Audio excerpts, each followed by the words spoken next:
All right, welcome back. Before we move forward, I want you to understand something very important.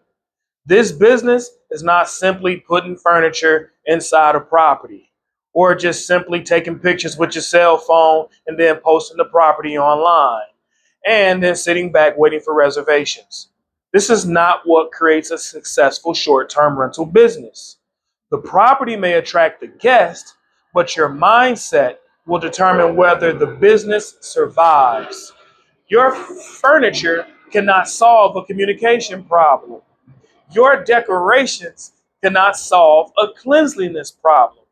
And your location cannot solve a consistency problem.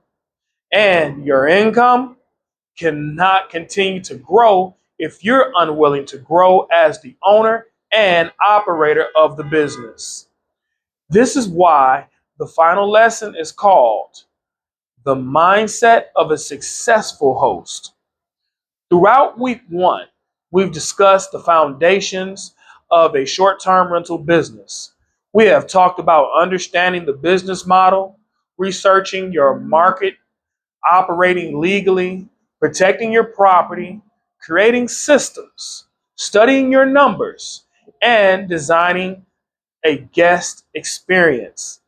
But none of those things will work properly without the right mindset. See, you can have a beautiful property and still fail. You can have a perfect location, such as mine, and still fail. You can have the money to invest and still fail. You can even have reservations coming in and still fail if your mindset is not prepared for the expectations of the business. Today, we're going to discuss 4 qualities that every successful host must develop. 1 is emotional intelligence, 2, high standards, 3, adaptability, and 4 is consistency.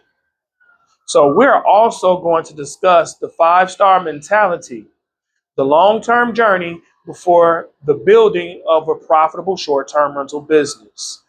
And in this assignment, I'm going to give you, you must complete before you move forward to the next week. So let us begin with emotional intelligence. Emotional intelligence is the ability to understand your emotions, manage your reactions, and recognize the emotions of other people and respond wisely. This is extremely important in the hospitality business because you are dealing with people. And whenever you deal with people, you're going to deal with personalities, emotions, misunderstandings, expectations, complaints. They want to know, can they have parties here? How many guests can I have over?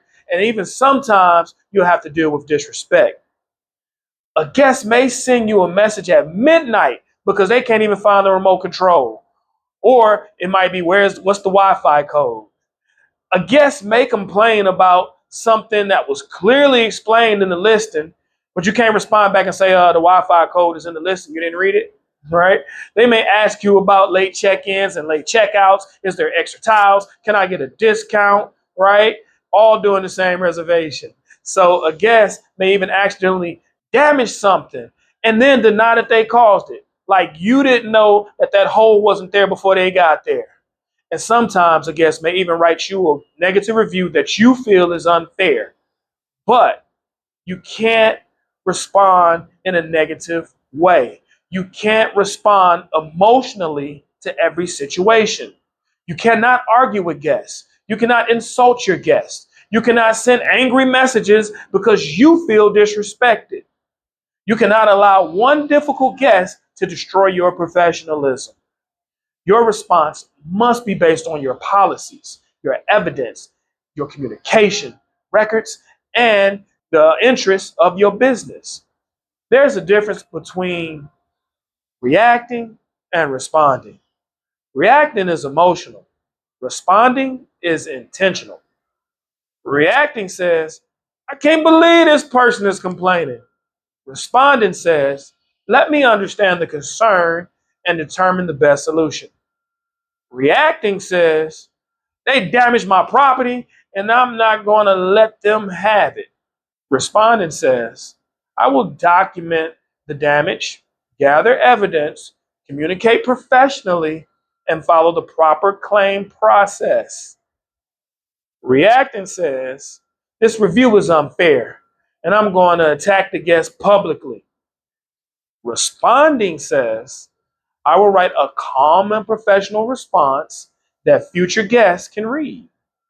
See, when responding to a negative review, remember that you are not only responding to the guest who wrote it, you're speaking to the entire future guest who may read that review. And a professional response may say, thank you for your feedback. We are sorry your experience did not fully meet your expectations. The concern was reported after checkout, but we have reviewed the matter with our team and taken additional steps to prevent a similar issue in the future. We appreciate the opportunity to improve. Even though your mind is thinking something else. You might not even be thinking that professional, but that's how you got to respond. You see, that response did not admit that something may not be true. It didn't go on the attack and attack the guest, but it shows maturity, professionalism, and a willingness to improve. That is emotional intelligence. Emotional intelligence also means recognizing when guests may be frustrated, confused, tired, or overwhelmed, and definitely tired after long travels. And you got to take that into consideration. Some guests literally may have been traveling all day and they got an attitude with you, but that's the reason why. Some guests are visiting because of family emergencies. Some guests may be attending a funeral, a wedding, a graduation, business meeting, or medical appointment. And these are basically stressful things a lot of times. So you may not know everything that's going on in their lives and why they're taking it out on you. So that doesn't mean that you should ignore your rules. It means that you should communicate your rules with professionalism and understanding. You can be firm without being disrespectful. You can enforce a policy without becoming emotional.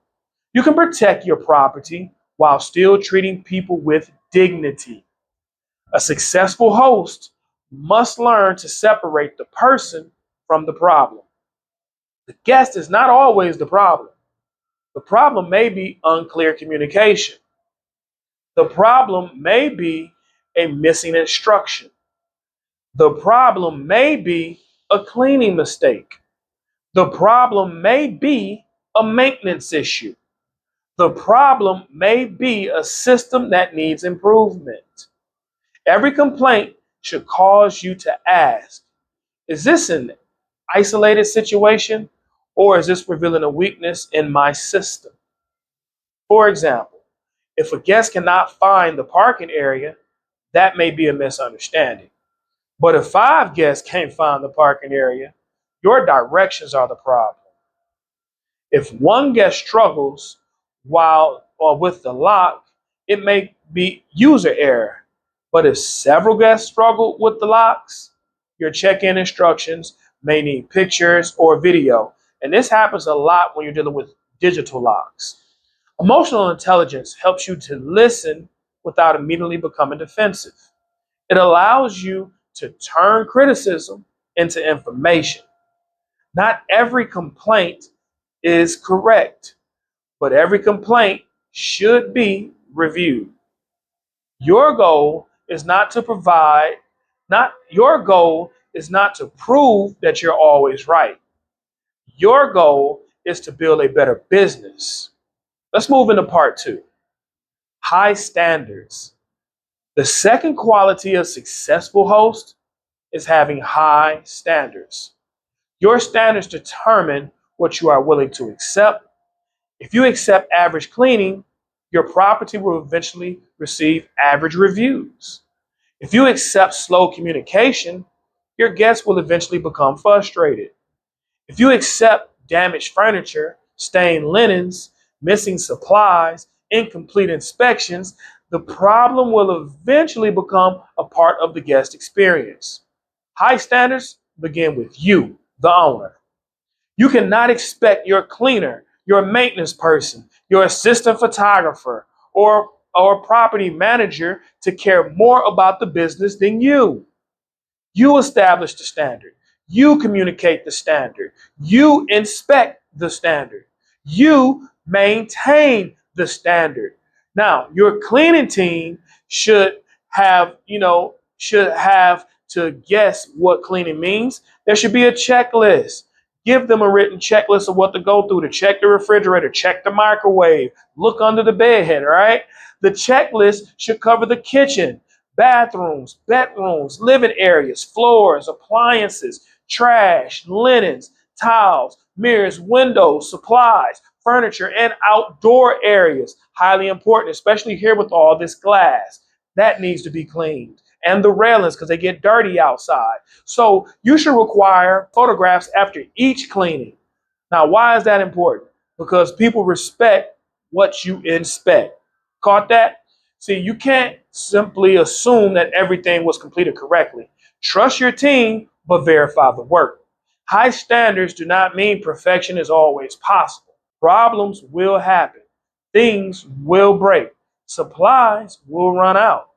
Cleaners will occasionally miss something. Technology will malfunction. The question is not whether a problem will ever occur. The question is how quickly and professionally you respond when it does. High standards mean that you do not ignore small problems until they become large ones. A loose door handle can eventually become a broken door handle. A small leak can eventually become water damage. A stained towel can eventually become a negative review. A weak mattress can eventually become repeated complaints. A successful host notices the details and pays attention to them. Guests notice details too. They notice whether the property smells fresh. They even notice whether the towels are soft or if they feel old or if they're raggedy. They notice whether your sheets look clean. They notice whether the bathroom mirror has streaks. They notice whether the kitchen cabinets are organized. They notice whether the remote control works.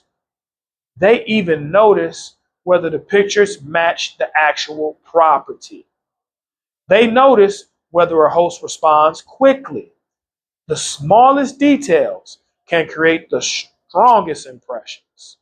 So your property does not need to have the most expensive property in the city, but it should feel very intentional. They should feel like they're coming to their second home. It should feel prepared. It should feel cared for. It should feel as though someone thought about the guests before they arrived. That's what hospitality means. Hospitality is making someone feel expected, making them feel welcome, making them feel comfortable and respected. Now, part three, adaptability. The third quality is very important. Adaptability. See, the short term rental industry consistently changes. Guest expectations change, platforms change, local laws change, technology changes, travel patterns change, your competition changes, your nightly rates and pricing changes, the number of nights you used to have booked changes, the economy changes. So, a strategy that worked last year may not produce the same results next year. So successful hosts must be willing to learn, adjust, and improve. Adaptability does not mean changing your entire business every week. It means paying attention to what is happening and making informed decisions. For example, imagine your weekly bookings begin to decline. An inflexible host may continue doing the same thing and complain that the market is slow. You may keep the prices the same and still complain about low occupancy. See, an adaptable host begins asking questions. How has the competition increased? Or are there nearby properties offering better amenities? Are the photographs outdated? Is my pricing too high?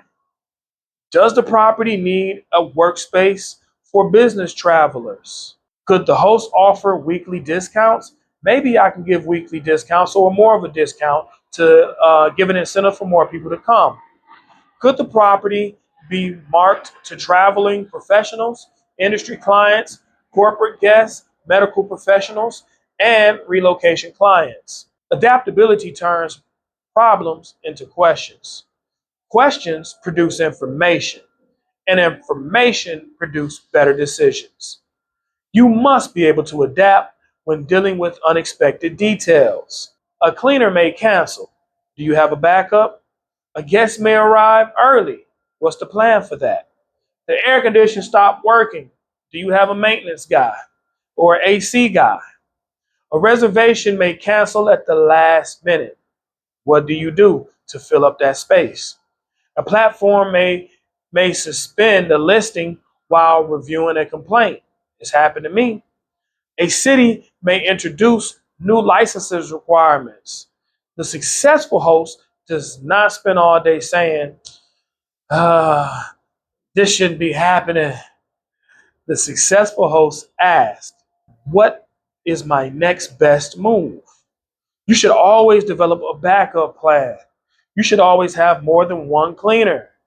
Have a backup maintenance person. Even have a backup TV if the one in your living room goes out. Keep extra linens and supplies. Maintain an emergency contact information. What if you're unavailable? Do they have a co-host to call? Know where the water shutoff valve is located. Know where the electrical panel is located. Know how to contact for plumbing, who to contact for plumbing, who to contact for heating, electrical appliances.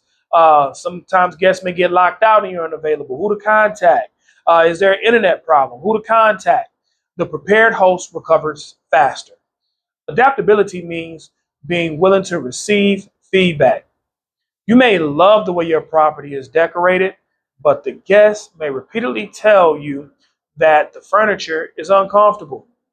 You may believe your check-in instructions are clear, but the guests may continue to ask the same questions. You may believe that an amenity is unnecessary, but your competitor may believe more reservations because they prove it. Do not become so attached to your personal preferences that you ignore the needs of the market. This is not your only property, right? So this is a product being offered to a customer. You should maintain your identity and your brand, but must also listen to your customer. Now, part four, that's consistency. So quality is consistency.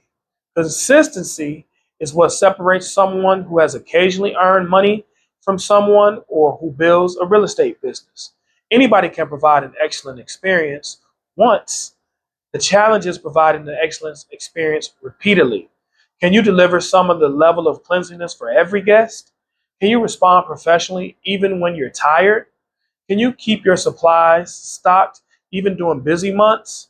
Can you inspect the property even when there has been a recent complaint?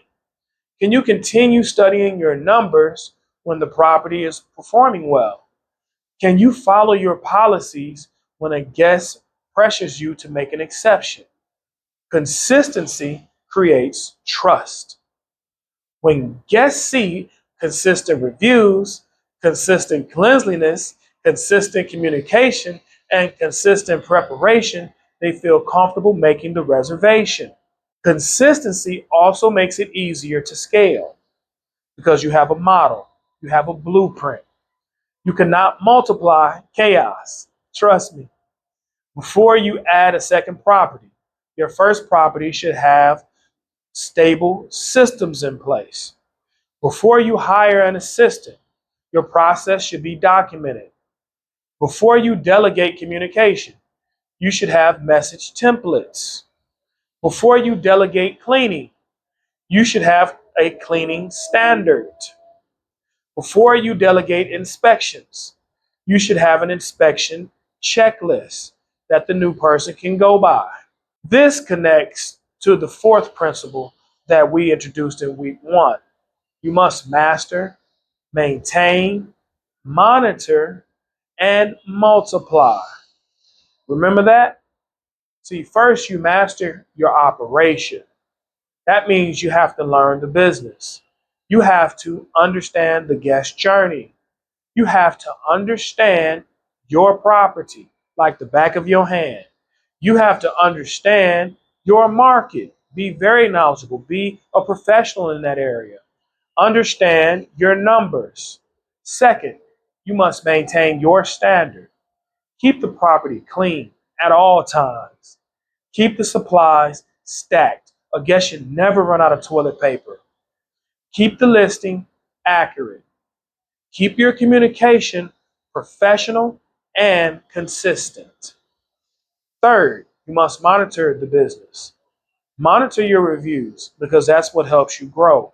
Monitor your pricing because that gives you more bookings. Monitor your occupancy so then you can realize the fluctuation. Monitor your expenses. Monitor your maintenance. Monitor your guest feedback. Monitor your changes in laws and platform policies. Finally, once the business is operating successfully, then you can multiply. You can add more properties. You can expand into corporate housing. You can begin co hosting. Trust me, have a good co host. They will help you out tremendously so that you can be more remote. Then you can begin to hire a team. You can create additional revenue streams. But multiplication should only come after mastery, maintenance, and monitoring. Do not scale confusion. Do not multiply bad systems. Do not add 5 properties when you have not learned how to manage one properly. Growth without structure creates stress. And that's why in this business, a lot of people get go when you're renting, go through evictions a lot and getting caught a lot doing the wrong thing because they don't have the proper structure in place first. So let's jump to part 5, the 5-star mentality. Now let us discuss what I call the 5-star mentality. The 5-star mentality means that every decision should be filtered through one question. Will this help me earn a 5-star review? Every purchasing decision, every cleaning decision, every communication decision, every maintenance decision, every design decision, every policy decision, you have to ask yourself, will this help me to create a 5-star review? Let us apply this mentality to 5 important areas. Linens. Your linens should feel like they belong in a high quality hotel. That does not mean that you must purchase the most expensive sheets available. It means that the sheets should be clean, comfortable, durable, presentable, and appropriate for repeated use. Do not purchase the cheapest linens simply because they cost less. Cheap linens may wear out faster. They may become rough. They may stain easy. They may stink. And trust me, linens is one of those things you're going to constantly have to repeat and buy over again. So buy them in bulk. So sometimes the linens can create complaints if they don't look right. So a lower purchase price does not always mean a lower operating cost. Think long term. Purchase linens that can withstand frequent washings. Keep backups, like I said. Remove stains and damaged items from circulation. Do not wait for a guest to complain before replacing them. The standard is hotel quality, not simply whatever is available at the discount store. Cleaning your property should be spotless, not just good enough. There is such a thing as always clean hospitality. A bathroom is either clean or it's not. One hair on a towel, some hair on the floor, right, can throw it all the way off. The sheets are either clean or they're not. One stain is like, ew, right? I gotta lay on this. The refrigerator is either clean or it's not. It ain't somewhat clean. The floors are either clean or they're not. Your feet sticking to the floor, or they not, right? The guests may forgive a property for being smaller than expected, but they even may forgive limited parking if it was disclosed. They may even forgive another building if the property was represented honestly. But cleanliness is one of the hardest areas to recover from. Once the guest believes the property is dirty, they may begin questioning everything. Then they start looking behind the door for dust, right? Uh, are the sheets clean? They looking. Are the towels clean? You don't want them to go on a witch hunt on cleanliness. Is the bathroom even disinfected? Is the kitchen clean? Uh, that one concern can damage the entire experience. Clean must be followed by inspection. Your cleaner should clean very well.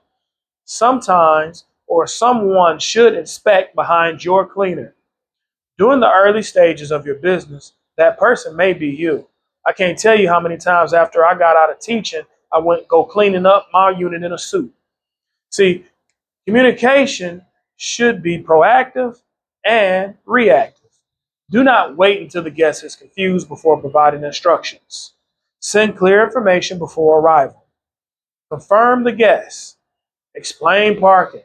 Explain how to enter the property. Explain where to find important items.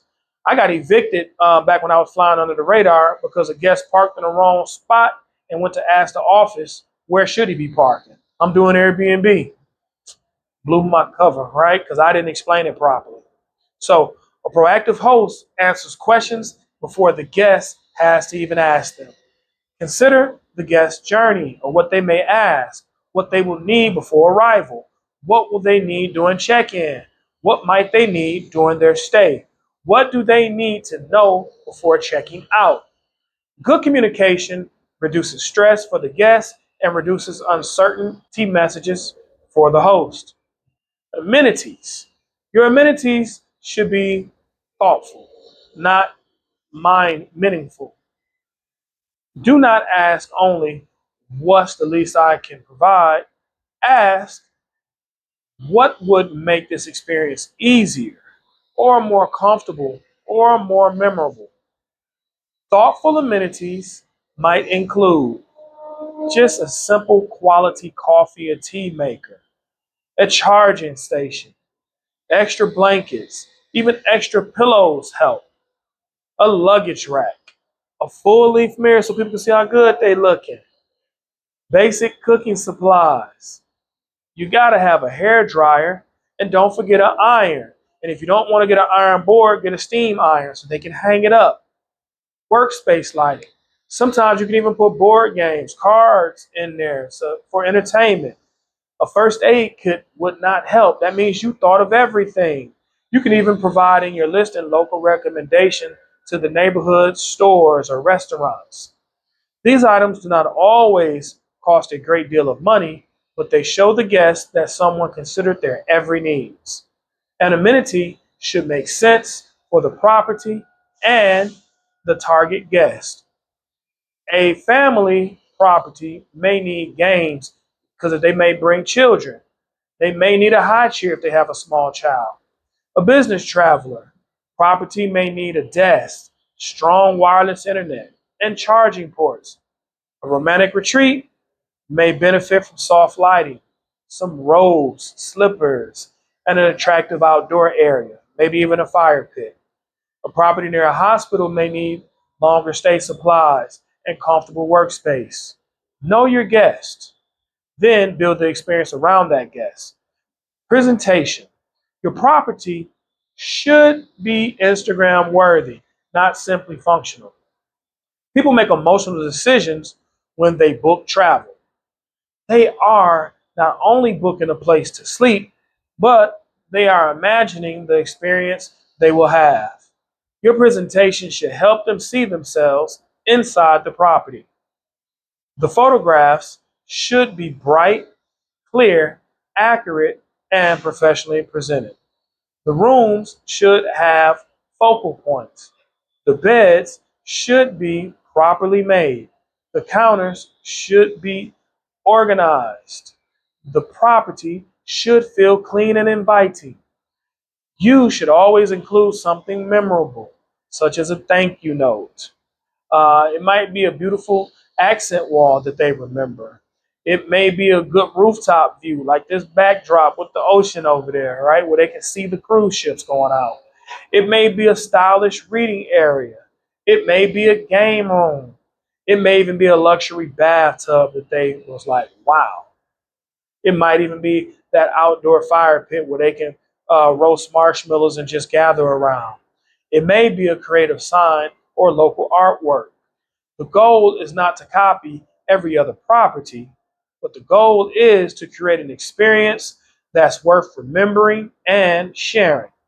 Remember this: functional properties receive reservation, memorable properties receive recommendations. Part 6: the long game. Now let's discuss the long game. Short term rentals are a marathon, not a sprint. It's chess, not checkers. Many new hosts enter the business expecting immediate results. They believe they will launch the property on a Friday and are fully booked by Monday. They see videos online showing large revenue numbers, but they're not always seeing the work, the expenses, the mistakes, the adjustments, the systems, the years of experience behind those numbers. You must enter into this business with realistic expectations. Months 1 through 3. During the first 3 months, you're learning, you're adjusting, and improving. You are learning how guests interact with the property. You are learning which questions guests ask. You are learning how long the cleaning takes.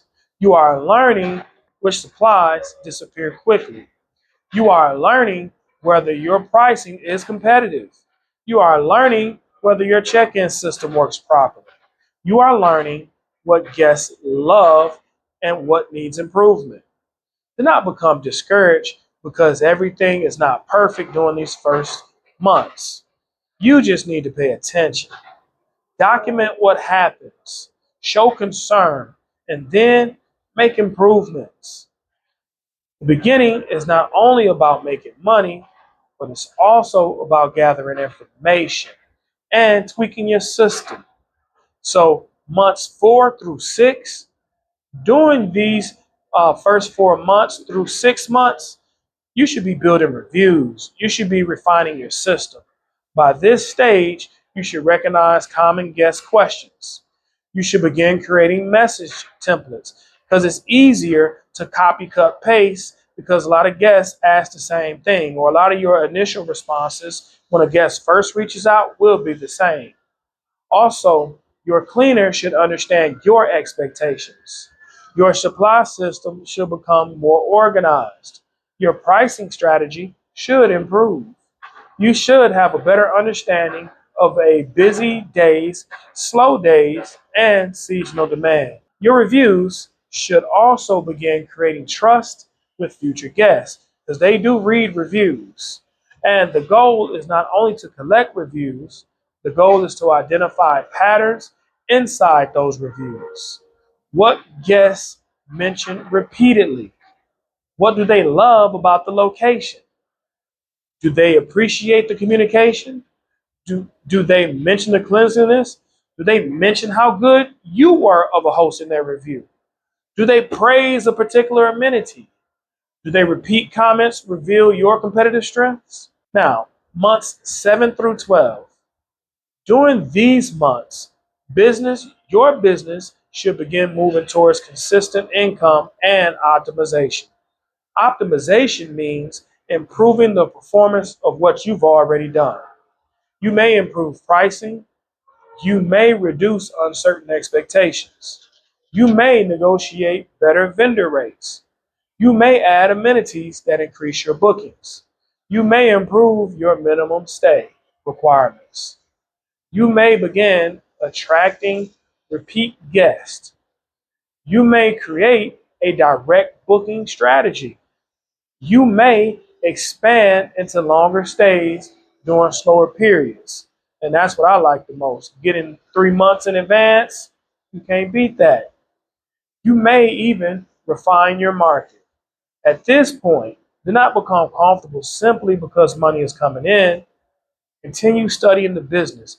Continue to master your craft.